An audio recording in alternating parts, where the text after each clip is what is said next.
और आइए शुरुआत करने जा रहा हूं आज की पहली बड़ी खबर के साथ। और पहली बड़ी खबर आपको जंग के मैदान में ले चलूंगा, दिखाऊंगा कैसे अमेरिका के युद्धपोत पर ईरान ने मिसाइलों की बौछार कर दी है। लेकिन इस जंग के बीच दुनिया में जो हाहाकार और त्राहिमाम है, बात तेल गैस नहीं, अफवाह का संकट है। अफवाह का आलम यह है, तस्वीर देखिए जरा अलग अलग शहर की। ये तस्वीर आप देख रहे हैं, नागपुर में अफवाह फैली और अफवाह के बाद देखिए जरा पेट्रोल पंप पर लंबी भीड़, 2 व्हीलर्स की, 4 व्हीलर्स की।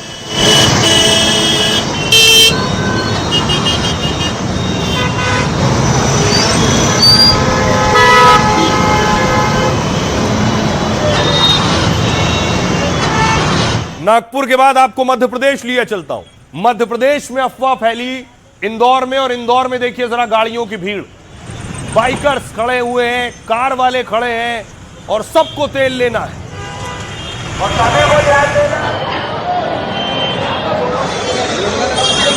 देवास के एक पंप पे पेट्रोल नहीं था, उन्होंने एक स्टिकर लगाया था 2 से 3 घंटे का। हाँ, वो सोशल मीडिया पे अफवाह चली है, उस अफवाह के कारण इतनी परेशानी हो रही है जनता को। फालतू की अफवाह है, प्रशासन ने क्लियर बोल के रखा है डीजल पेट्रोल डेली मिलेगा। फालतू अफवाह पे ध्यान नहीं दिए। नहीं, पेट्रोल खत्म हो ही नहीं सकता। महंगा जरूर मिल सकता है पर खत्म नहीं हो सकता।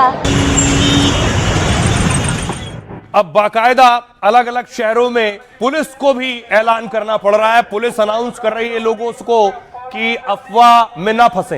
पेट्रोल अपनी પાસે છે અત્યારે કાલે બી મળશે અને પેટ્રોલ તમામને મળતું જ રહેશે, તો કોઈ ગભરાવાની જરૂર નથી, કોઈ અફવાઓ આવવાની જરૂર નથી, કોઈ અફવાઓ ફેલાવવાની જરૂર નથી કરવામાં આવશે। તો કોઈ અફવાઓ ફેલાવી નહીં, અફવાઓમાં માનવું નહીં અને વિશ્વસનીય સૂત્રો હોય તેમાં જ માનવું। લાઈનમાં ઉભા રહો। और आइए अब आपको उत्तर प्रदेश के अयोध्या लिए चलते हैं। अयोध्या की तस्वीर देखिए, वहां अफवाह के बाद आलम यह था, लोगों को लगा पेट्रोल खत्म हो रहा है, लाइन लग गई, बड़ी भीड़।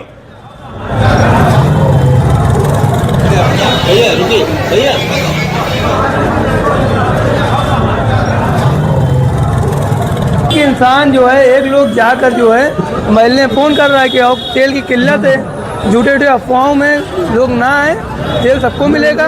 बस जैसे भीड़ कम होगी, जिस तरह से पहले मिलता है उसी तरह से मिलेगा। 3.5 घंटे से यहाँ लगे तार खड़े। 100 रुपए का।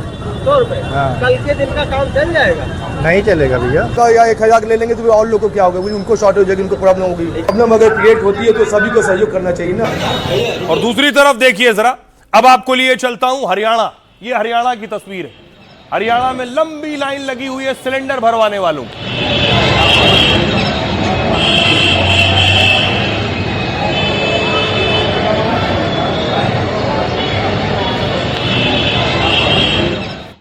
और दूसरी तरफ आज आम आदमी पार्टी प्रोटेस्ट कर रही थी सिलेंडर को लेकर, सड़कों पर थी आम आदमी पार्टी और सरकार के खिलाफ नारेबाजी कर रही थी। नरेंद्र मोदी ने किया सरेंडर, नरेंद्र मोदी ने किया सरेंडर, नरेंद्र मोदी ने किया सरेंडर, नरेंद्र मोदी ने किया सरेंडर।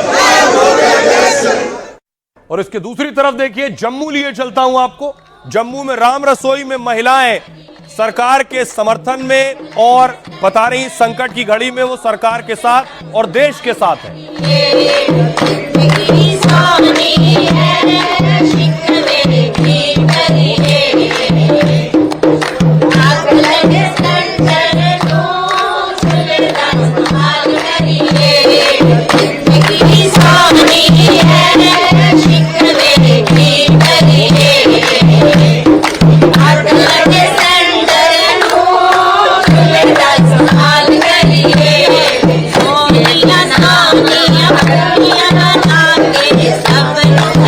हमें नहीं लगता कि हमें घबराना चाहिए। तो कोई बात नहीं, पहले भी तो लोग गांव में चूल्हे वगैरह जलाते थे, तो कोई इसमें हमें कोई वो दिक्कत नहीं है कि हम चूल्हे पे भी खाना बना सकते हैं। तो महिलाएं कह रही हैं पहले भी चूल्हे में खाना बनाते थे, अगर कोई दिक्कत आई तो चूल्हे में भी खाना बना सकते हैं। लेकिन दूसरी तरफ आज संसद में प्रदर्शन हो रहा था और सांसद प्रदर्शन कर रहे थे, विपक्ष प्रोटेस्ट कर रहा था। पार्लियामेंट की तस्वीरें आप देख रहे हैं।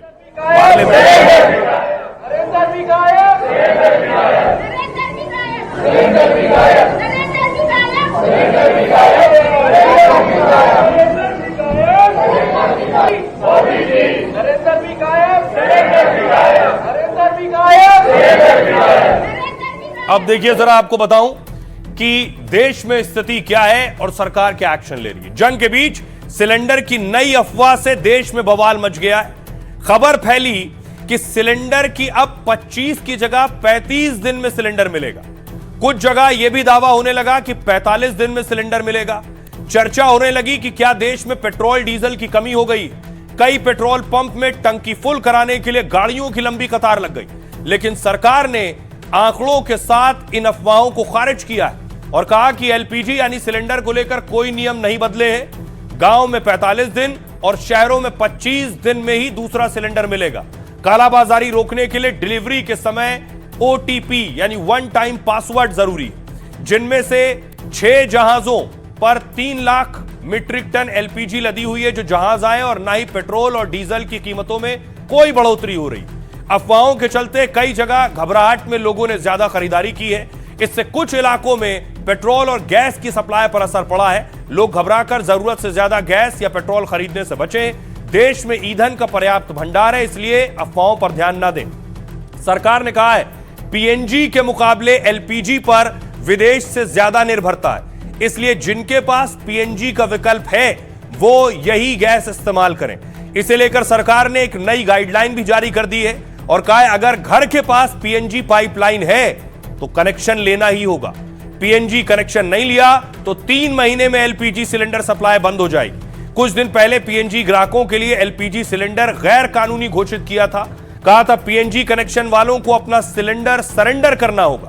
देश के 33 करोड़ घरों में एलपीजी और 1.5 करोड़ घरों में पीएनजी कनेक्शन है और 60 लाख ऐसे घर हैं जो पीएनजी नेटवर्क के पास रहते हैं। इन 2 करोड़ घरों में पीएनजी इस्तेमाल होगी तो एलपीजी की मांग कुछ कम हो सकती है। इससे इन सभी लोगों को आसानी से गैस मिलेगी जिन्हें इसकी जरूरत है। सुनिए जरा, जो लोग लाइन में लगे हैं, कुछ दहशत में है, कुछ अफवाह में है और कुछ परेशानी में। सुनिए क्या कह रहे हैं। पेट्रोल एकदम कम हो गया था, अभी सवेरे उठ के मुंह नहीं धोया, हाथ नहीं धोया, अभी पेट्रोल पंप पे आ गया। सिचुएशन तो बहुत गंभीर लग रही है, पता नहीं क्या है। तो देवास के एक पंप पे पेट्रोल नहीं था, उनने एक स्टिकर लगाया था 2 से 3 घंटे का। हाँ, वो सोशल मीडिया पे अफवाह चली है, उस अफवाह के कारण इतनी परेशानी हो रही है। तेल की शॉर्टेज आती तो ये बोलते कुछ लोग तेल नहीं है, तेल नहीं है, तेल देते रहे, ये काय की शॉर्टेज चलिए नहीं, पेट्रोल नहीं मिला, पेट्रोल नहीं मिला, ऐसे को हमारे पास कोई खबर नहीं है। प्रॉब्लम अगर क्रिएट होती है तो सभी को सहयोग करना चाहिए ना। अगर शॉर्ट हो रही तो हम करना चाहिए। 20 से 25 मिनट से खड़े रहे, पहले 2 मिनट में हो जाता था, 25 मिनट में हो जा रहा। पैनिक है, जल्दी से खत्म हो जा रहा है समझे पेट्रोल। गैस का तो ऑलरेडी किल्लत चल रही थी और अब ये पेट्रोल का ये हुआ है। आप देख सकते हैं कि बिल्कुल गलियों के अंदर तक, ये नजदीकी पेट्रोल पंप है, घरों के पास का, लोगों के बहुत दूर का नहीं है। बोलते हैं सब पेट्रोल नहीं मिल रहा, इसीलिए तो आया, क्या करेगा हम बोले। ब्लैक करने के लिए गैस का वो कुछ भी शॉर्टेज नहीं है, मगर ये ब्लैक मार्केटिंग के लिए ये लोग कर रहे सब। घंटा हो गया क्यों में पेट्रोल नहीं मिल रहा, डीजल नहीं मिल रहा। पेट्रोल तो बराबर मिल रहा है। पेट्रोल अभी कोई चिंता करने जैसे है नहीं पेट्रोल बता रहे हैं 60 है फैजाबाद में पेट्रोल की। आइए अब आपको बताऊं कि एक तरफ सरकार कह रही है सिलेंडर पर्याप्त है, तेल पर्याप्त है, इसलिए अफवाह में ना पड़ें। दूसरी तरफ लोग कालाबाजारी भी कर रहे हैं। ये तस्वीरें देखिए, रोज इस तरह की तस्वीरें अलग अलग शहरों से आ रही हैं। दिल्ली से पकड़े गए हैं ये लोग। दिल्ली में कालाबाजारी पर पुलिस की नजर है और जो लोग भी सिलेंडर स्टॉक कर रहे हैं, जमाखोरी कर रहे हैं, उन पर एक्शन लिया जा रहा है। दिल्ली के अलावा यूपी लिए चलता हूं।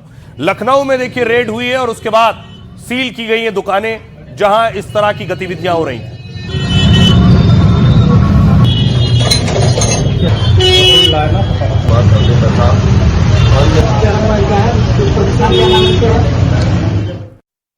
सभी राज्य और उनके मुख्यमंत्री लगातार इस एक्शन मोड में हैं।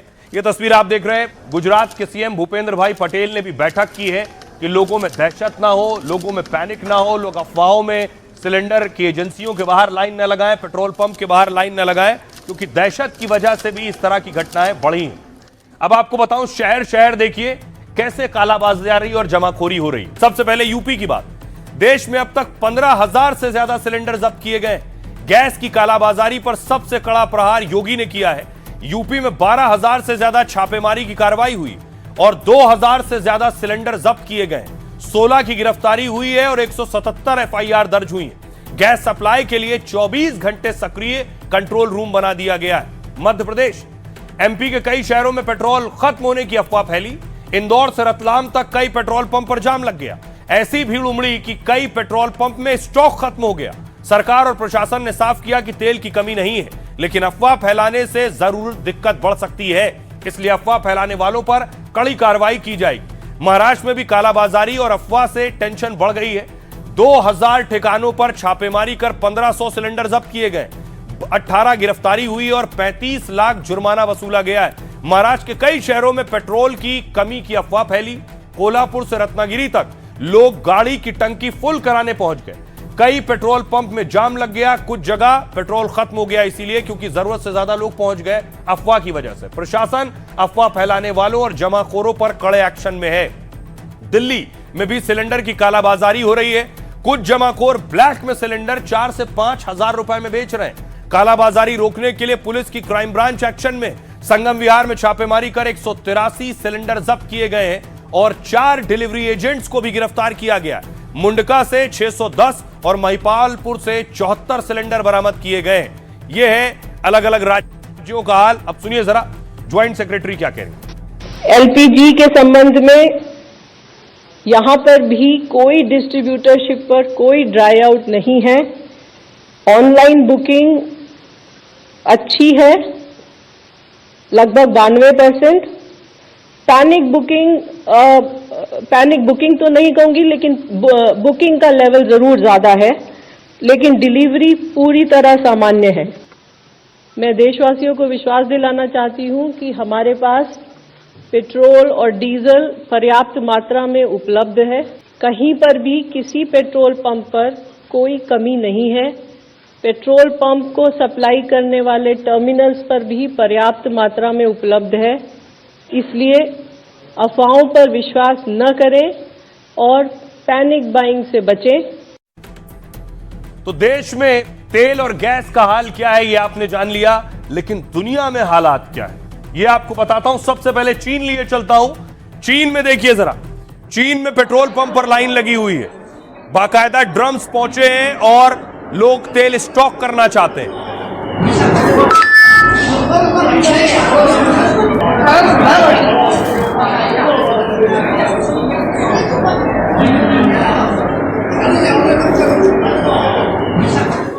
चीन के बाद आपको लिए चलता हूं फिलीपींस, जहां इमरजेंसी लगा दी गई है जंग के बीच। यह है ऊर्जा की इमरजेंसी, ऊर्जा का आपातकाल। सब देख रहे हैं पेट्रोल पंप खाली पड़े।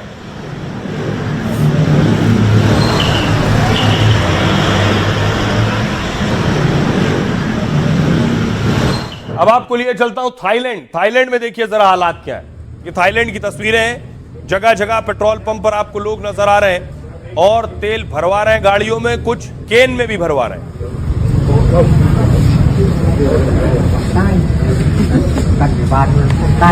अब देखिए जरा दुनिया में हालात क्या हैं। सबसे पहले आपको फिलीपींस का हाल बताऊं। एनर्जी आपातकाल घोषित करने वाला पहला देश बन गया फिलीपींस। पब्लिक ट्रांसपोर्ट और बिजली में बड़ी कटौती की तैयारी है। ईंधन बचाने के लिए सरकार कड़े फैसले ले सकती है।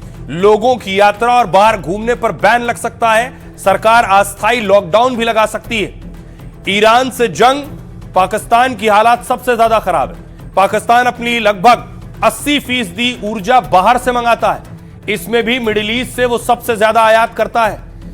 अब वहां पेट्रोल और डीजल की कमी होने लगी है। सरकार ने स्कूलों को बंद करने का आदेश दिया है। पाकिस्तान में फिर पेट्रोल डीजल की कीमतें बढ़ने की आशंका है। पाकिस्तान में महंगाई दर 7% बढ़ गई है। बांग्लादेश देखिए, बांग्लादेश में भी हालात ठीक नहीं है। बांग्लादेश 95% तेल आयात करता है। यहां कई जगह पेट्रोल पंप खाली हो चुके हैं। भारत से 45,000 टन डीजल बांग्लादेश खरीद रहा है। फ्रेंडशिप पाइपलाइन से अप्रैल तक यह सप्लाई होती रहेगी। श्रीलंका ने पेट्रोल बचाने के लिए हर बुधवार छुट्टी घोषित कर दी है। लोगों के लिए फ्यूल पास सिस्टम शुरू कर दिया है। श्रीलंका में पेट्रोल की कीमत 400 रुपए प्रति लीटर से ज्यादा है। श्रीलंका अपनी ईंधन की जरूरतों के लिए पूरी तरह से आयात पर निर्भर है और बिजली जरूरतों को पूरा करने के लिए विदेशों से कोयला लेता है। मिस्र देखिए जरा, मिस्र में सरकार ने दुकानों और मॉल को जल्दी बंद करने का आदेश दे दिया है। साथ ही पेट्रोल, डीजल और गैस के दाम 15 से 22% तक बढ़ा दिए। सरकार का कहना है कि यह कदम जरूरी था, नहीं तो हालात और खराब हो जाते।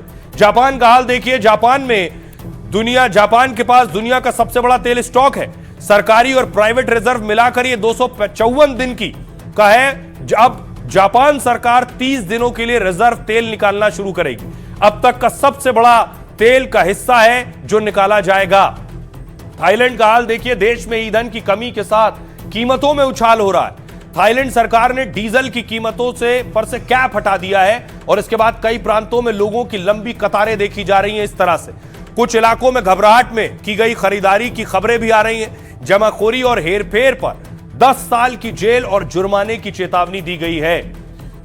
और ये जो दुनिया में हाल है, इस हाल के दरमियान आज भारत में ऑल पार्टी मीटिंग हुई, सर्वदलीय बैठक, सभी पार्टियों के नेताओं को बुलाया गया और सरकार ने बैठक की। इसमें खुद गृह मंत्री अमित शाह शामिल हुए।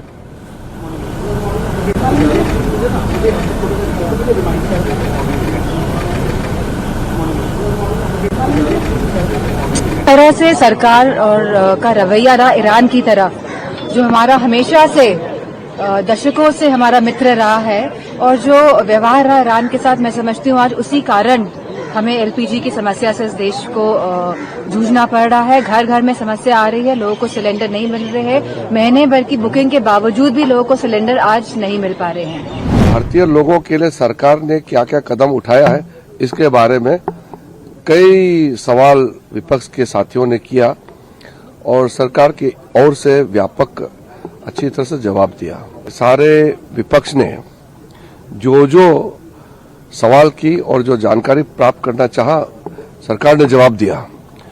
और अंत में सारे विपक्ष के साथियों ने ये कहा है कि संकट के इस घड़ी में सरकार जो फैसला करेंगे, जैसे परिस्थिति है उसके हिसाब से कदम उठाएंगे, तो सब एकजुट होकर के साथ देंगे, ये सबने कहा है। पेट्रोल पंप्स पे जिस तरीके से भीड़ लग रही है, तो इससे एक पैनिक क्रिएट हो गया। और प्रधानमंत्री जी ने 2 दिन जो भाषण दिए दोनों सदनों में, उससे भी एक ऊहापोह और घबराहट की स्थिति लोगों में है। तो इस पे सरकार का अपना ये पक्ष था कि भाई हम 60% एलपीजी डोमेस्टिकली प्रोड्यूस कर रहे हैं और गैस की कोई कमी नहीं होने पाएगी। ठीक है, हम लोगों ने उनकी बात सुनी है, लेकिन बहुत से इशू ऐसे थे जिस पर उनका जवाब संतोषजनक नहीं था। मीटिंग रखी तो जो लीडर ऑफ अपोजिशन है लोकसभा में माननीय राहुल गांधी जी, वो भी नहीं, टीएमसी नहीं, और ये वो पार्टियां हैं जो केवल बाहर मीडिया पर, अपने इलेक्ट्रॉनिक चैनल्स पर केवल और केवल फर्जी नैरेटिव करती हैं। प्रधानमंत्री जी लोकसभा राज्यसभा में आकर कह रहे हैं कि नहीं, कुछ दिक्कतें नहीं हैं। अब जनता से जाकर पूछिए कि ऑर्डर्स लिए जा रहे हैं पर डिलीवरीज नहीं हो रही हैं गैस सिलेंडर्स की। निमंत्रण देके बुलाई गई मुसीबत है जिसका सामना नेता नहीं जनता कर रहे हैं। नेताओं के यहाँ एलपीजी की दिक्कत नहीं है, लेकिन आम जनता को है। तो सरकार कह रही है हम अपने स्तर पर तैयारी कर रहे हैं, हमारी तैयारी पूरी है हर संकट की स्थिति में निपटने के लिए। लेकिन एक तस्वीर आई कि भारत ने कैसे अपने जहाजों को हॉर्मुज स्ट्रेट से निकाला, उस जगह से जहां से दुनिया के जहाज नहीं निकल पा रहे। पाइन गैस आया, शिनलोंग आया, शिवालिक आया, नंदा देवी आए, 5 जहाज हमारे आ चुके हैं अब तक। लेकिन दूसरी तरफ आपको जानकर ताज्जुब होगा कि पाकिस्तान भी अपने जहाज को वहां से निकालने की कोशिश कर रहा था, लेकिन ईरान ने पाकिस्तान के जहाज को जाने नहीं दिया और वापस भेज दिया। यह पाकिस्तान के लिए एक बहुत बड़ा झटका है।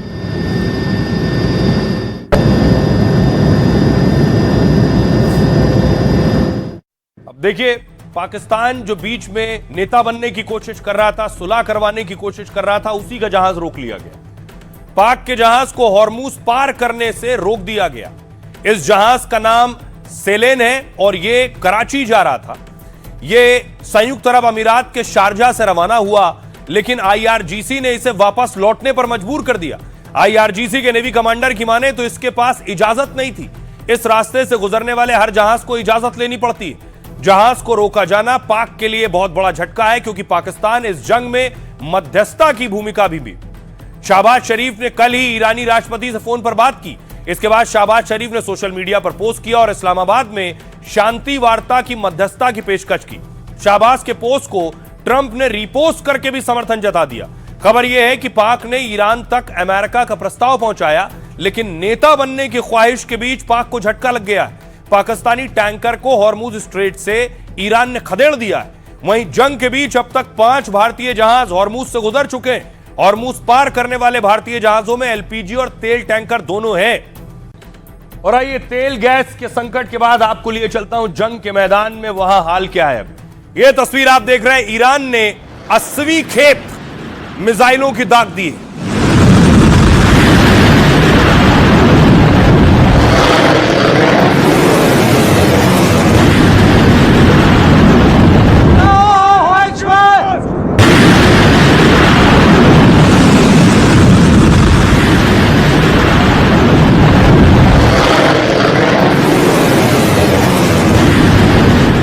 और देखिए मिसाइल गिरी कहां जाकर। यह तस्वीर आप देख रहे हैं, विक्टोरिया बेस है अमेरिका का, मिसाइल यहां आकर गिरी।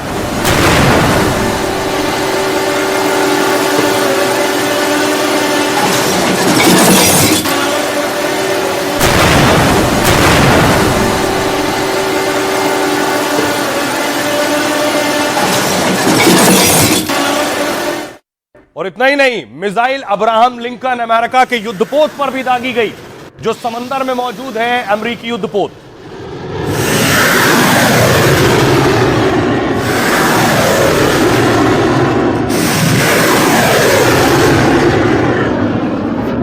ये जो मिसाइलों की बारिश की गई है, ये ट्रंप के वॉरशिप पर दागी गई है मिसाइलें, और ईरान की तरफ से दागी है। खुद ट्रंप ने कबूला है और माना है। अब आपको मैं दिखाता हूं एआई वीडियो के जरिए, ये है ट्रंप का युद्धपोत अब्राहम लिंकन। इस पर मिसाइल से हमला हुआ है आसमान में।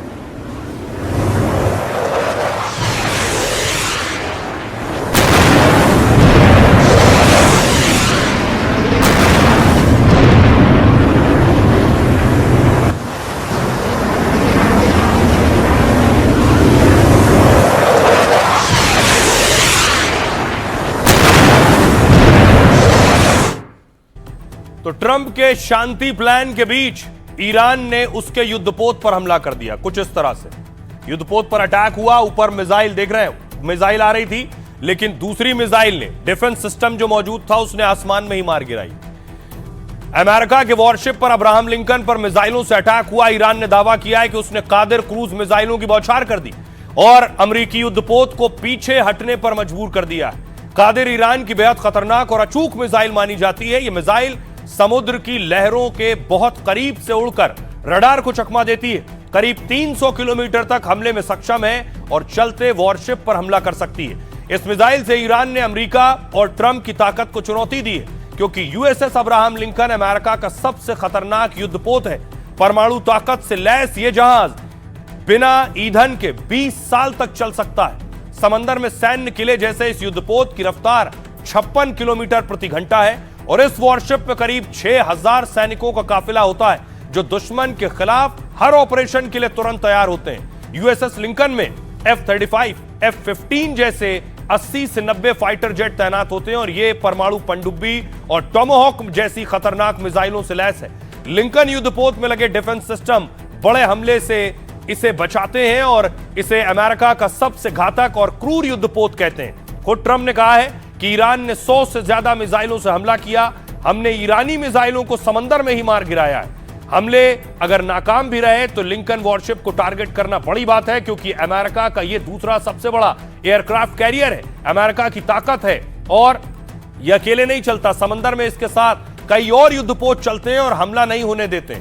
ऐसे में ईरान का लिंकन पर सीधा हमला ट्रंप को सीधा चैलेंज है।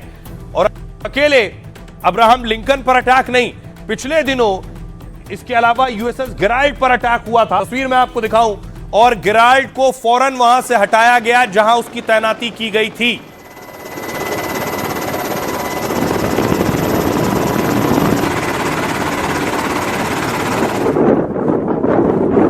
ईरान ने हमारे विमान वाहक पोत अब्राहम लिंकन पर 1-2 नहीं 100 मिसाइलें दागी और वो सभी समुद्र में गिर गईं, क्योंकि हमारे पास वो काबिलियत है कि हमें कोई ज्यादा नुकसान नहीं पहुंचा सकता और हम जहां चाहें वहां कार्रवाई कर सकते हैं।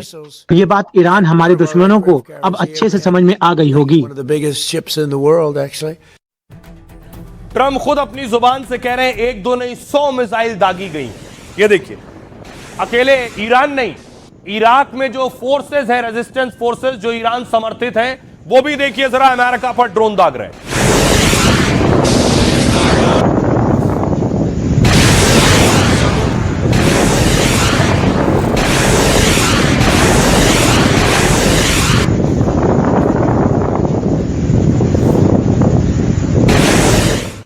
और बताया गया कि इराक के होटल में अमेरिकी कर्मचारी रुके थे, उस होटल पर अटैक हुआ है।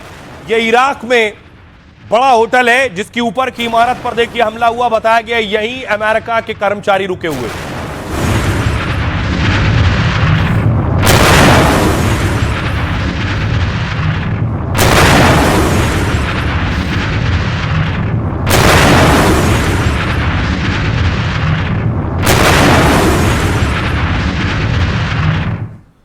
एक और तस्वीर दिखाऊं, ये आप देख रहे हैं। बताया गया कि यहां अमेरिकी जवान मौजूद थे, वहां अटैक हुआ।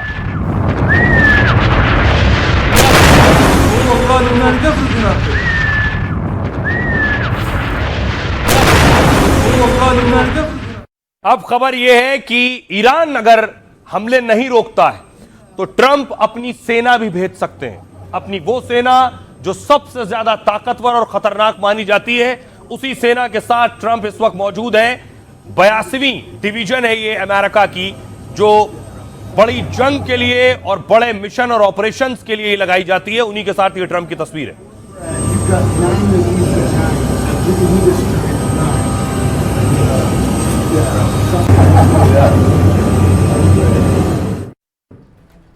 तो क्या वाकई ट्रंप सेना भेजने वाले हैं? और जिस टीम को और ट्रूपर्स को भेजने वाले हैं, जरा देखिए, वो ये है वो कमांडोज।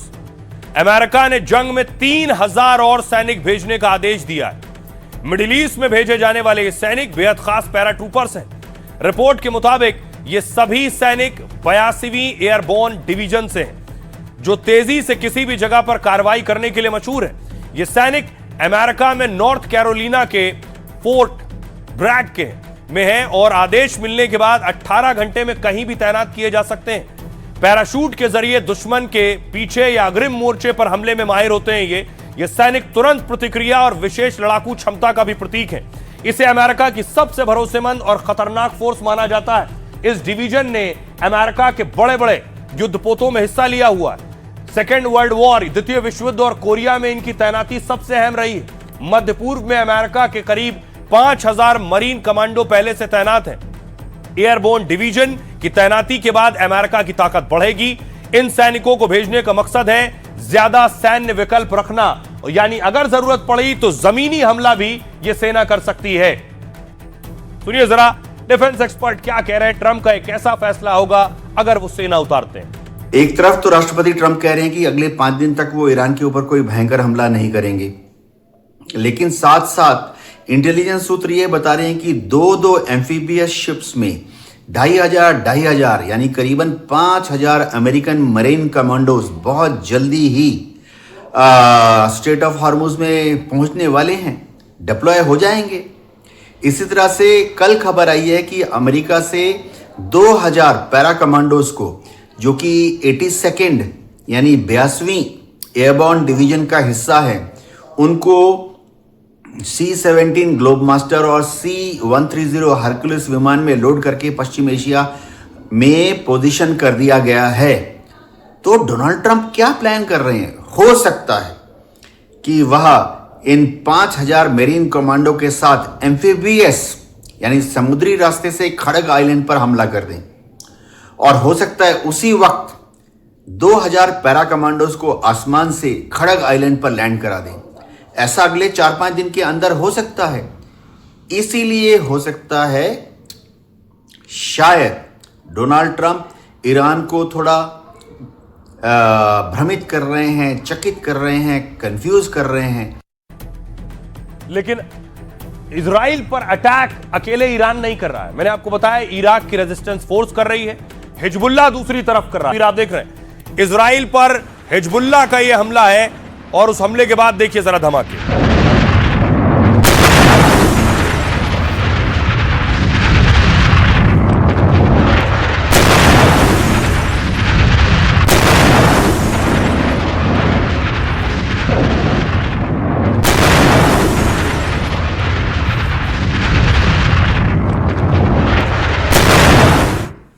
और उसके बाद इजराइल के वेयर हाउस की तस्वीर देखिए, जहां आग लग गई मिसाइल गिरने के बाद।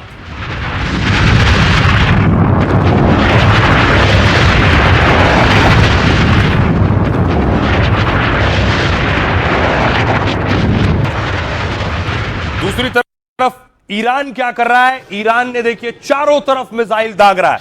ट्रंप अभी रुके हैं, लेकिन ईरान ने मिसाइल दागी है कुवैत में, बहरीन पर, इजराइल पर और जॉर्डन पर।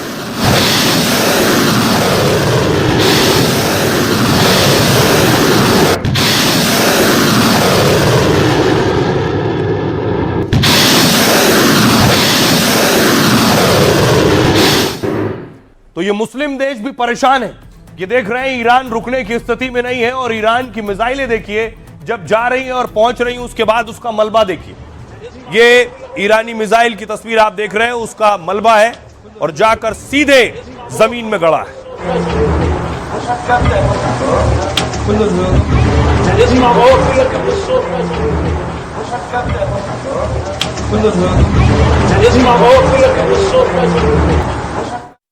जो मिसाइल लोगों के घरों पर, रिहायशी इलाकों में ईरान की गिर रही है, उसके बाद देखिए जरा इस इजराइल के घर पर आकर मिसाइल गिरी और फिर नीचे भारी भीड़ लोगों की।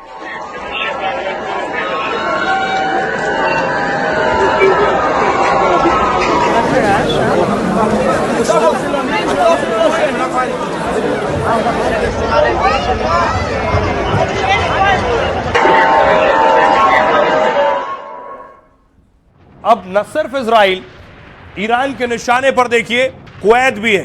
कुवैत के एयरपोर्ट पर, इंटरनेशनल एयरपोर्ट पर ईरान ने हमला किया है।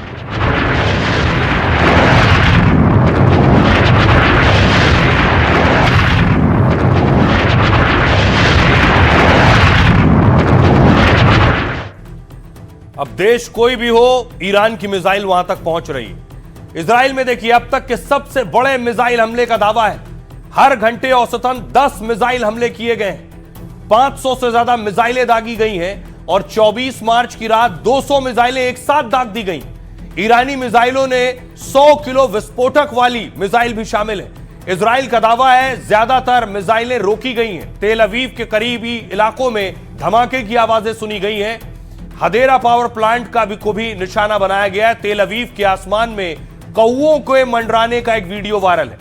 इजराइल के लोग इसे अशुभ संकेत मान रहे हैं। कुवैत देखिए, कुवैत एयरपोर्ट पर ड्रोन हमला हुआ और फ्यूल टैंक में आग लग गई। तारों पर मिसाइलों के मलबे गिरे हैं। घंटों बिजली आपूर्ति ठप हो गई। बहरीन में देखिए डेटा सेंटर को निशाना बनाया गया और इसके चलते वेब सर्विस ठप हो गई। एक मोरक्को नागरिक की भी मौत की खबर है। बहरीन में कई हिस्सों में सायरन की आवाजें सुनाई दे रही हैं। सऊदी अरब सरकार ने पूर्वी प्रांत पर कई हमलों की सूचना दी है। इस इलाके में सबसे बड़ी और महत्वपूर्ण तेल सुविधाएं स्थित हैं। पूर्वी क्षेत्र में सऊदी बलों ने 32 ड्रोन मार गिराए हैं। साथ ही एक बैलिस्टिक मिसाइल को भी मार गिराया है। मिसाइल का मलबा रिहायशी इलाकों में गिरा है और घरों को नुकसान पहुंचा है।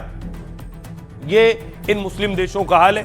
सुनिए जरा ईरानी सेना के कमांडर क्या कह रहे हैं। अगर अमेरिका कोई गलती करता है तो ईरान की सेना संयुक्त अरब अमीरात और बहरीन के तटों पर कब्जा करने में सक्षम है और इसके लिए पूरी तरह तैयार भी है। हम मिडिल ईस्ट में अमेरिका के बेस को खत्म करेंगे। अमेरिका को यहाँ दोबारा खड़ा होना मुश्किल कर देंगे। तो हमले इजराइल समेत तमाम मुस्लिम देशों पर भी हो रहे हैं। तो अब इजराइल समेत ये मुस्लिम देश भी चाह रहे हैं कि ईरान से बदला लिया जाए। तस्वीर में आपको दिखाऊं, इजराइल ने अटैक किया है। जंग के 26वें दिन इजरायली हमले की तस्वीर आप देख रहे हैं। अलग अलग हथियार जो मौजूद थे ईरान के, उन्हें तबाह किया है।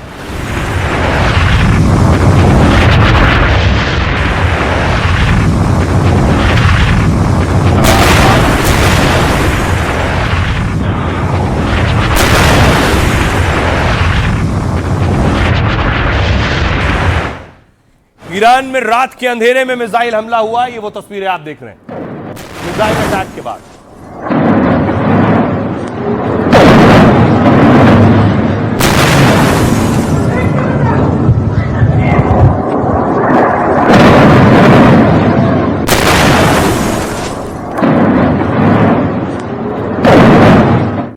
अब इस बीच खबर यह है कि बिन सलमान यानी सऊदी के प्रिंस चाहते हैं और दावा किया जा रहा है ऐसा न्यूयॉर्क टाइम्स के हवाले से कि वो चाहते हैं कि ईरान में बड़ी जंग हो और ईरान में सत्ता को बेदखल कर दिया जाए, यानी जंग रुके ना।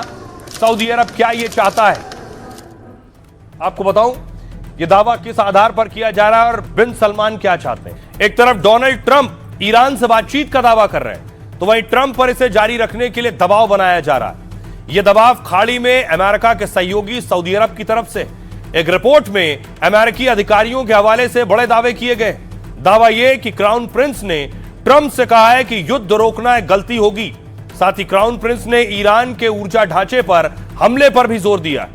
मोहम्मद बिन सलमान ने इसे मध्य पूर्व के लिए ऐतिहासिक मौका बताया है। क्राउन प्रिंस चाहते हैं कि अमेरिका को ईरान में सेना भेजना चाहिए ताकि वहां के इंफ्रास्ट्रक्चर पर पूरी तरह कब्जा किया जा सके। अमेरिकी अखबार न्यूयॉर्क टाइम्स के हवाले से यह दावा किया गया है। सऊदी अरब चाहता है कि ईरान की कट्टरपंथी सरकार का खात्मा जरूरी है, लेकिन सऊदी अरब ने खुद इस दावे को खारिज किया है। इस बीच अमेरिकी राष्ट्रपति ने खाड़ी देशों की खुलकर तारीफ की है। ट्रंप ने कहा सऊदी क्राउन प्रिंस मोहम्मद बिन सलमान योद्धा है और कहा कि सऊदी अरब, यूएई, कतर इस युद्ध में मजबूत सहयोगी हैं। ट्रंप ने कहा कि सऊदी अरब और यूएई ने बेहतरीन भूमिका निभाई है। सुनिए जरा डिफेंस एक्सपर्ट जीडी बख्शी क्या कह रहे हैं। वो प्रिटेंड कर रहा है कि साहब वो ईरान के साथ है, वो पीस टॉक कराना चाहता है, लेकिन उसका सऊदी अरेबिया के साथ एक डील है कि आप सऊदी अरेबिया पे कोई हमला, पाकिस्तान पे हमला, मैं अपनी फौजें लेके मैदान जंग में कूद जाऊंगा। अभी तक तो हमको कूदते दिखे नहीं, लेकिन हाँ वो जरूर करने की कोशिश कर रहे हैं मध्यस्थता कि हम अपनी टेरिटरी देंगे, यहाँ पे पीस टॉक्स हो। यहाँ पे पाकिस्तान डिसेप्शन प्लान में हेल्प कर रहा है कि वो अपना गार्ड डाउन करें और अमेरिका उन पे चोट पहुंचाए। क्या ये रोल है पाकिस्तान का? ये तो बड़ी खतरनाक चीज हो जाती है ना साहब। ये तो धोखाधड़ी में हेल्प करने की बात है। जब भी डोनाल्ड ट्रंप साहब शांति की वार्ता करते हैं, वो हमले की तैयारी कर रहे होते हैं। अब इस बीच बार बार ये सवाल उठ रहे हैं कि क्या इस जंग को पीएम मोदी रुकवाएंगे। ईरान खुद ये दरख्वास्त कर रहा है और ये चाहता है कि पीएम मोदी दखल दें और जंग रुकवाएं। क्या ये मुमकिन है और ये कौन कह रहा है कि पीएम मोदी को जंग रुकवानी चाहिए? मिडिल ईस्ट में जारी जंग के बीच सभी देशों को भारत से उम्मीद है। अब ईरान ने कहा है कि वॉर में भारत विशेष भूमिका निभा सकता है। भारत में ईरान के राजदूत हैं डॉक्टर मोहम्मद फताली। उन्होंने ये बात कही है, तनाव कम करने में भारत एक सकारात्मक रोल निभा सकता है। भारत एक खास देश है जो अपनी संतुलित विदेश नीति के चलते गलतफहमियां दूर करने में विशेष मदद कर सकता है। भारत सभी पक्षों के साथ ऐतिहासिक संबंध बनाए रखता है, इसलिए कूटनीतिक रास्तों को मजबूत करने में भरोसेमंद साथी है। इससे पहले अमेरिकी राष्ट्रपति ट्रंप ने भी प्रधानमंत्री मोदी से बात की थी। ट्रंप ने पीएम मोदी को कॉल कर जंग के मौजूदा हालात पर चर्चा की। भारत जल्द से जल्द शांति बहाल करने का समर्थन करता है। हम शांति और स्थिरता की दिशा में काम करने के लिए सहमत हैं। दरअसल पीएम मोदी ने पिछले कुछ दिनों में सभी पक्षों से बात की है। इनमें इजराइल, ईरान, अमेरिका समेत खाड़ी देश भी शामिल हैं। जंग के बीच भारत तटस्थ रहते हुए सभी पक्षों से बात कर रहा है। भारत का पक्ष साफ है, कोई भी मुद्दा सैन्य संघर्ष से नहीं सुलझ सकता। ऐसे में संवाद और कूटनीति ही जंग को रोकने का एकमात्र समाधान है। सुनिए जरा क्या कुछ कह रहे हैं विदेश मंत्रालय के प्रवक्ता Randhir Jaiswal. Yesterday, our Prime Minister received a telephone call from the President of the United States, His Excellency Donald J. Trump. The two leaders had useful exchange of views on the ongoing evolving situation in West Asia. Prime Minister reiterated and put forth India's point of view, calling for de-escalation and restoration of peace at the earliest. He also underlined the importance of ensuring that the Strait of Hormuz remain open, secure and accessible. कल शाम माननीय विदेश मंत्री की जो Iran के यहाँ उनके राजदूत है उनसे मुलाकात हुई। दोनों के बीच में पश्चिम एशिया में चल रहे संघर्ष के बारे में बात हुई। अब क्या वाकई जंग रुकेगी?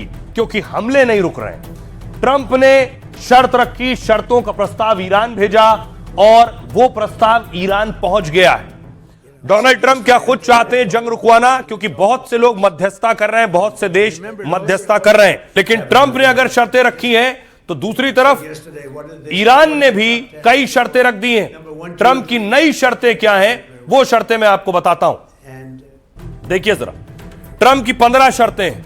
पहली शर्त, ईरान को अपनी परमाणु क्षमता को पूरी तरह खत्म करना होगा। दूसरी शर्त, भविष्य में कभी परमाणु हथियार न बनाने की गारंटी देनी होगी। तीसरी शर्त, क्षेत्र में यूरेनियम संवर्धन को पूरी तरह बंद करना होगा, यानी यूरेनियम का जो शुद्धिकरण कर रहा है उसे बंद करे। चौथी शर्त, यूरेनियम के भंडार को परमाणु ऊर्जा एजेंसी IAEA को सौंपना होगा। पांचवी शर्त, नतांज, इस्फहान, फोर्डो जैसे परमाणु केंद्रों को निष्क्रिय करना होगा। छठी शर्त, IAEA को ईरान के भीतर पूर्ण पहुंच और निरीक्षण का अधिकार देना होगा। सातवीं, हमास, हिजबुल्लाह जैसे प्रॉक्सी समूहों का साथ छोड़ना होगा। आठवीं शर्त है, हॉर्मूज को एक मुक्त समुद्री गलियारे के रूप में खुला रखना होगा। नवीं शर्त अमेरिका की है, ईरान मिसाइल कार्यक्रम की रेंज और संख्या को सीमित करे। 10वीं शर्त, मिसाइलों का उपयोग केवल आत्मरक्षा के लिए ही करेगा। 11वीं शर्त है, ईरान को सभी वैश्विक कानूनों और मानकों का पालन करना होगा। 12वीं शर्त है, लंबी दूरी की मिसाइलों पर अंतर्राष्ट्रीय निगरानी स्वीकार करनी होगी। और 13वीं शर्त है, अपनी हर सैन्य गतिविधि पर इंटरनेशनल नजर रखने की अनुमति देनी होगी। 14वीं शर्त अमेरिका की है, शर्तों को मानने पर 1 महीने के युद्ध विराम का प्रस्ताव है। 15वीं और आखिरी शर्त है ट्रंप की, ईरान शर्तें मानता है तो उस पर से अंतर्राष्ट्रीय बैन हटा लिए जाएंगे। ईरान ने शर्तों के जवाब में शर्त रखी है, डिमांड रखी है। पहली, जंग में हुए नुकसान के लिए हमें पूरा मुआवजा दीजिए। दूसरी, खाड़ी देशों में अमेरिका के जितने एयरबेस सैन्य अड्डे हैं वो हटा दीजिए। तीसरी शर्त है, हिजबुल्लाह के खिलाफ इजराइल के हमले बंद हों। चौथी शर्त है, ऐसा प्लान बने कि हॉर्मूज से गुजरने वाले जहाजों का टैक्स ईरान को मिले। 7वीं मांग है, समुद्री मार्ग का नियंत्रण प्रभावी रूप से उसके पास रहे। और छठी, भविष्य में अमेरिका कभी दोबारा हमले नहीं करेगा। 7वीं और आखिरी, समझौते के लिए हम पर लगे सभी बैन हटाए जाएं। सुनिए जरा क्या कुछ कह रहे हैं ट्रंप और क्या कह रही ईरानी सेना। ईरान में हमें जबरदस्त कामयाबी मिल रही है। उनके पास न नौसेना बची है, न वायुसेना, न विमान रोधी उपकरण। उनके रडार और सारे बड़े लीडर हमने खत्म कर दिए। आपको अंदाजा भी नहीं है कि वो समझौता करने के लिए कितने बेताब हैं। और देखते हैं आगे क्या होता है। अमेरिका इस हालत में पहुंच गया है कि जहां वो आपस में ही बातचीत कर रहा है। ट्रंप, आप अपनी हार को समझौता मत कहिए। इस क्षेत्र में आपके निवेशकों की कोई खबर नहीं मिलेगी और आपको ऊर्जा और तेल की पुरानी कीमतें देखने को नहीं मिलेंगी। आपने जंग और विनाश का बीज बोया है और आपको इसकी फसल जरूर काटनी होगी। और आइए खबरों में आगे बढ़ते हैं। आज की एक और खबर है, देश से खबर है और पिछले दिनों खबर आई, जिसने भी सुना वो अफसोस में डूब गया। इच्छा मृत्यु के बाद हरीश की नई जिंदगी। हरीश का एक आखिरी वीडियो सामने आया था। आखिरी वक्त में अंतिम संस्कार के वक्त ब्रह्म कुमारी पहुंची वहां और हरीश का अंतिम संस्कार हुआ। हरीश की इच्छा मृत्यु के लिए उसे ले जाया गया था एम्स में उनका निधन हुआ। अगली तस्वीर मैं आपको दिखाऊं, हरीश राणा के अंतिम संस्कार की तस्वीरें हैं, उनका परिवार, घर के लोग।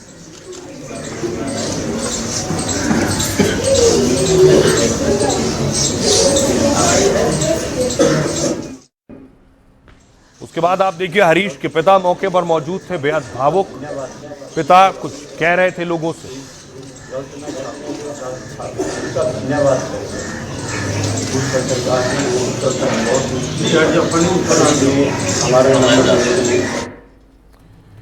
इच्छा मृत्यु से देश भर में चर्चा में आए गाजियाबाद के हरीश राणा का आज अंतिम संस्कार कर दिया गया।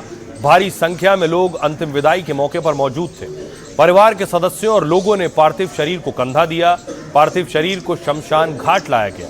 हरीश राणा का ग्रीन पार्क दिल्ली में अंतिम संस्कार हुआ और शमशान घाट पर हरीश के पिता अशोक राणा ने बेटे को आखिरी बार प्रणाम किया।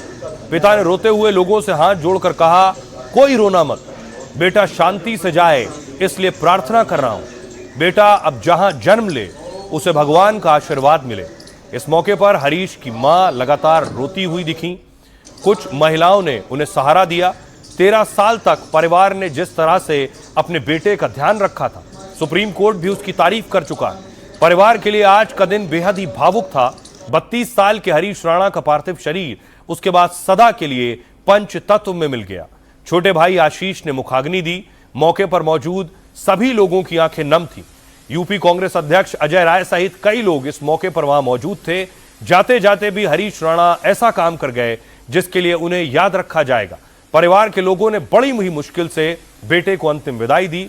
सुनिए ब्रह्म कुमारी की और उनकी लवली दीदी ने क्या बताया। मैं समझती हूँ संतोष भी है, एक उनका संकल्प भी पूरा हुआ, जिसमें चाहे हमारे प्रशासन, जिसमें हमारे अस्पताल एम्स है या जिन भी डॉक्टर्स ने पूरी तरह सहयोग किया, हमारे मुख्यमंत्री योगी आदित्यनाथ जी ने भी अपनी टीम भेजी और अपनी भावनाएं व्यक्त की हैं। तो मैं समझती हूँ ये परिवार अभी अकेला नहीं है, ये परिवार एकजुट हो गया है, अनेकों के साथ में बड़ा परिवार बन गया है। अब आइए आपको बताऊं कि हरीश बेशक नहीं है, लेकिन अब हरीश 6 लोगों को नई जिंदगी दे गए। इच्छा मृत्यु के बाद भी हरीश ने 6 लोगों की जिंदगी संवार दी है। सूत्रों के मुताबिक परिवार ने हरीश के कई अंग दान कर दिए हैं। हरीश के फेफड़े, दोनों किडनी और कॉर्निया को दान कर दिया है। इससे 6 लोगों को नया जीवन मिलने की उम्मीद है। हरीश राणा ने कॉर्नियल टिश्यू दान किया है। यह आम भाषा में नेत्र दान कहते हैं, जिसमें हरीश की आंखों के कॉर्नियल टिश्यूज को लिया जाता है। और कॉर्नियल टिश्यू आंख की सबसे बाहरी पारदर्शी परत का टिश्यू होता है, जो रोशनी को केंद्रित करने और बाहरी खतरों से आंखों की रक्षा करता है। यह कोलेजन फाइबर से बना होता है और इसकी 5 परतें होती हैं। जब डॉक्टर किसी का कॉर्निया लेते हैं तो वो इन परतों को दरअसल लेते हैं। अगर किसी में कॉर्नियल ट्रांसप्लांट किया जाता है तो उसकी खराब परतों को ही अच्छी परत से रिप्लेस कर दिया जाता है। यानी हरीश का जो कॉर्निया लिया गया है किसी दूसरे में लगाया जाएगा और उसकी आंख की रोशनी बेहतर होगी। ऐसे में एक आंख से ली गई कई परतें कई लोगों के लिए वरदान बन जाती हैं। 24 मार्च को हरीश ने दिल्ली एम्स में अंतिम सांस ली थी। हरीश 13 साल से कोमा में थे, साथ ही उनके हालात में सुधार की कोई उम्मीद नहीं थी।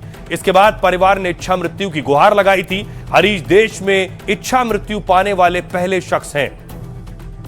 सुनिए जरा क्या कुछ कह रहे हैं हरीश के पड़ोसी और यूपी कांग्रेस अध्यक्ष। उन्होंने सबसे यही कहा कि आप लोग किसी भी तरह से यहाँ पे कोई भी रोएगा नहीं, और उन्होंने सबको ढांढस बजाया कि आप सब लोग अंदर से देखिए, हर कोई दुखी था। इतना बड़ा समय था कि ऐसी घटना हुई और आज जो अंतिम क्षण थे उसके हर कोई भावुक हो रहा था वहाँ पे।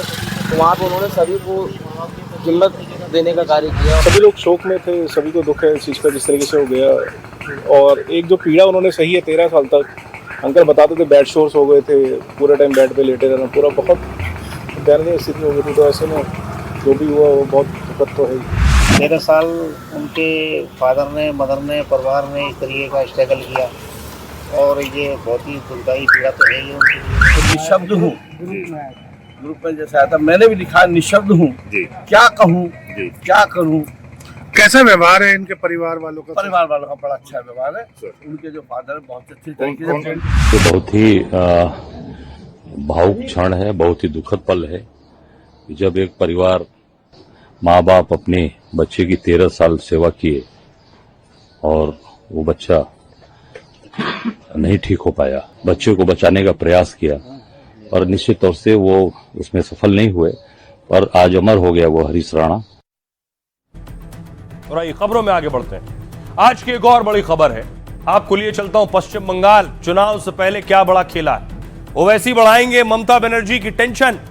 असदुद्दीन ओवैसी आज हुमायूं कबीर के साथ थे। वो हुमायूं कबीर जो पश्चिम बंगाल के मुर्शिदाबाद में बाबरी मस्जिद बनवा रहे हैं और दोनों अब मिलकर चुनाव लड़ने जा रहे हैं।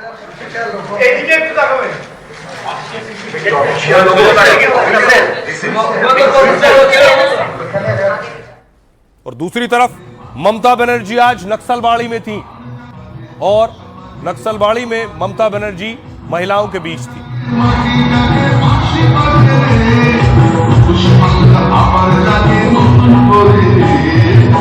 ममता बनर्जी जब गुजरात जल रहा था किसके साथ बैठ के डोकला खा रहे थे? जब गुजरात जल रहा था, जेनोसाइड हो रहा था और एक महिला मोदी के साथ सपोर्ट कर रही थी बीजेपी गवर्नमेंट को। क्या ओवैसी और हुमायूं इस बार बंगाल में बड़ा खेला करेंगे? 182 सीटों पर उम्मीदवार उतारकर क्या ममता की मुश्किल बढ़ाएंगे? बंगाल में चुनाव से पहले ओवैसी और हुमायूं कबीर ने गठबंधन का ऐलान किया तो इससे ममता की टेंशन बढ़ती दिख रही है। बंगाल की मुस्लिम बहुल सीटों पर यह गठबंधन जितना वोट काटेगा, ममता को नुकसान उतना ही होगा और इसका फायदा बीजेपी को मिलेगा। चुनाव से पहले ओवैसी अब सीधे ममता को टारगेट कर रहे हैं तो टीएमसी ओवैसी पर निशाना साध रही है। अब देखिए, असदुद्दीन ओवैसी ममता बनर्जी पर हमला कर रहे हैं। बंगाल में हुमायूं कबीर के साथ ओवैसी का गठबंधन तय हो गया है। 182 सीटों पर चुनाव लड़ने का ऐलान किया है। हुमायूं कबीर की पार्टी का नाम आम जनता यूनियन पार्टी है। गठबंधन के ऐलान के साथ 15 उम्मीदवार भी घोषित कर दिए। हुमायूं कबीर को टीएमसी ने पार्टी से निष्कासित कर दिया था। इसके बाद हुमायूं ममता के खिलाफ हुंकार भर रहे थे। अब ओवैसी के साथ मिलकर चुनौती देने की तैयारी कर रहे हैं। ममता बनर्जी के खिलाफ गैर बंगाली मुस्लिम उम्मीदवार भी उतार दिया है। पूनम बेगम इस सीट पर गठबंधन की उम्मीदवार होंगी। हुमायूं के नामांकन के समय खुद ओवैसी मौजूद होंगे। ओवैसी मुर्शिदाबाद से अपनी चुनावी अभियान शुरू करेंगे। कम से कम 20 रैलियां करेंगे। उनकी एक रैली कोलकाता में भी होगी।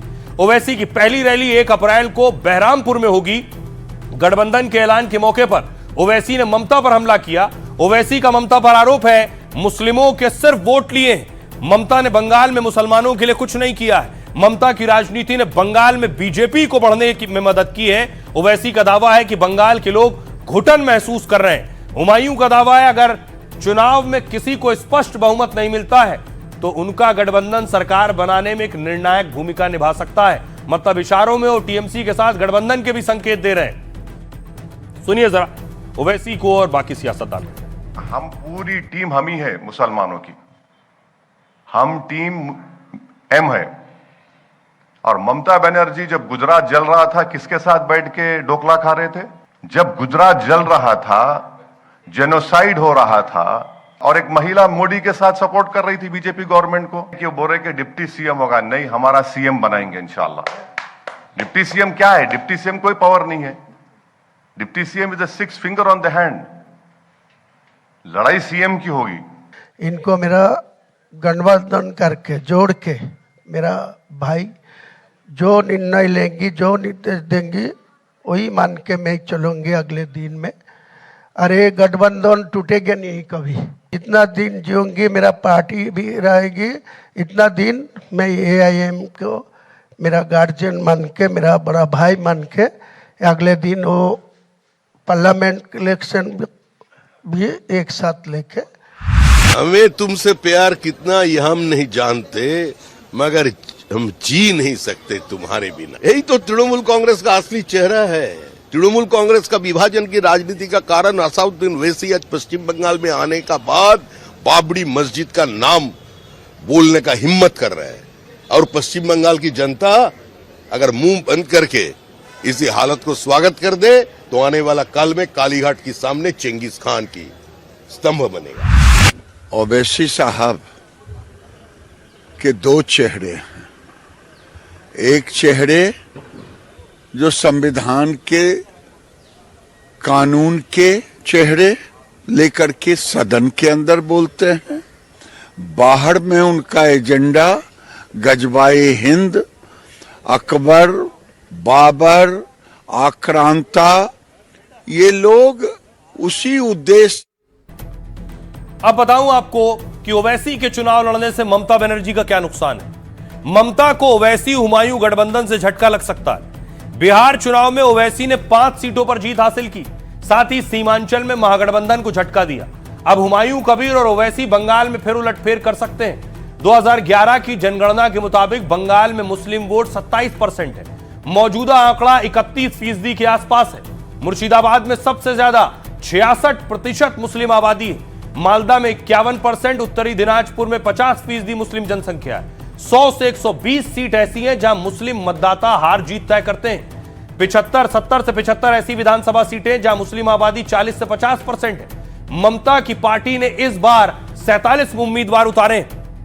कई मुस्लिम बहुल सीटों पर भी हिंदू उम्मीदवार उतारे। ऐसे में ओवैसी हुमायूं मुकाबला त्रिकोणीय कराने हो सकता है और एक ही सीट पर 2 मुस्लिम उम्मीदवार होने से वोट बढ़ सकते हैं। इसका बीजेपी को फायदा और टीएमसी को नुकसान हो सकता है। पिछले चुनाव में मुस्लिम वोटर ममता के साथ एकजुट रहे और इसी वजह से लेफ्ट और कांग्रेस को करारी हार का सामना करना पड़ा। अब हुमायूं ओवैसी की जोड़ी वोट बैंक में सेंधमारी कर सकती है। सुनिए जरा लोग क्या कह रहे हैं ओवैसी और हुमायूं के साथ आने पर। जो बाहर से आए हैं हम लोग उनको नहीं पसंद करते हैं, न उनको पसंद करेंगे। हमारे ममता दीदी जो है हम लोग के लिए बहुत ही अच्छे हैं। तो जैसे आया वैसे मोटरी बांध के चले जाएगा। फिर ममता बनर्जी को कोई भी बाहरी ताकत हराना नामुमकिन है। ममता बनर्जी सिर्फ बंगाल की नेत्री नहीं है, वो पूरे हिंदुस्तान की नेत्री है।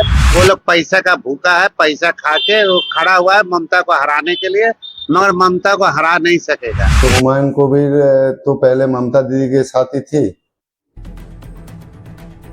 तो आप पश्चिम बंगाल के लोगों को सुन रहे थे जो साफ साफ कह रहे थे, अपनी राय रख रहे थे और इस गठबंधन पर बोल रहे थे। ये बारी है लाइफ का फंडा की। क्या है खास? जिंदगी और रिश्तों को खुशहाल बनाना है तो दिल के साथ दिमाग का सही इस्तेमाल भी बहुत जरूरी है। आचार्य चाणक्य ने घर और रिश्तों को मजबूत बनाने का बड़ा फंडा दिया। आचार्य चाणक्य ने कहा, मूर्खा यत्र न पूज्यन्ते धान्यम यत्र सुसंचितम। मतलब जहां मूर्ख लोगों की बातों को ज्यादा अहमियत नहीं दी जाती बल्कि समझदार और ज्ञानी लोगों को महत्व दिया जाता है। अहम फैसलों में उनकी राय का ध्यान रखा जाता है। जहां अनाज और भोजन का बिल्कुल दुरुपयोग नहीं होता बल्कि उसे सही ढंग से और सुरक्षित रूप से सहेज कर रखा जाता है। और जहां पति पत्नी के बीच प्रेम और समझ होती है, लगातार झगड़े नहीं होते बल्कि विवाद की हालत में पति या पत्नी में कोई एक झुक जाता है और भावनाओं से नहीं दिमाग से फैसले कर लड़ाई को बढ़ने से रोकता है, उस घर में उस परिवार में सुख समृद्धि आती है। इस श्लोक के जरिए आचार्य चाणक्य ने लाइफ का अहम फंडा दिया। जिंदगी में सुख शांति से आगे बढ़ना है तो मूर्ख लोगों की संगत से बचें और घर परिवार में कभी कलह ना होने दें। तो जहां से जो अच्छा हासिल हो उसे अपनाएं, अपनी जिंदगी में उतारें। अपना और अपनों का बहुत बहुत ख्याल रखिए। रुक रहे हैं ब्रेक के लिए।